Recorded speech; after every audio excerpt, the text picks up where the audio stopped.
Messi 38 yoshida ham Messi. Leo 2026-yilgi mundialni hat-trick bilan boshladi. U Jazoirga qarshi bahs orqali qator natijalarni qayd etdi. Eng asosiylardan biri Messi endi mundiallar tarixidagi eng yaxshi ikki to'purardan biri. Leoning jahon chempionatlaridagi gollar soni 16 taga yetdi. U bu orqali nemislar hujumchisi Miroslav Klozening natijasini takrorladi. Oldinda esa rekordni yangilash uchun Leoda hamma narsa bor. Shuningdek, Messi jahon chempionatlari tarixidagi hat-trick qayd etgan eng yoshi katta futbolchi sifatida tarixga kirdi.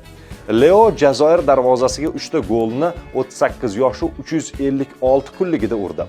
Bu borada avvalgi rekord 33 yoshi 130 kunligida Ispaniya darvozasiga 3 ta gol urgan Cristiano Ronaldoga tegishli edi. Bundan tashqari argentinalik daho 6 ta mundialda o'ynagan ilk futbolchiga aylandi.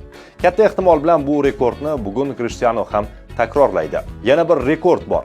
Leo mundiallarda 11 ta turli milliy jamoa darvozasini zabt etgan tarixdagi ilk futbolchi. Aytgancha, Leo Argentina milliy jamoasi safida 200-o'yinini o'tkazdi. Bunday natijaga ham u birinchi bo'lib erishdi. Yana bir gap, Leoning faoliyatidagi gollari soni 914 taga yetdi. Ronaldo hisobida esa hozirda 973 ta gol bor.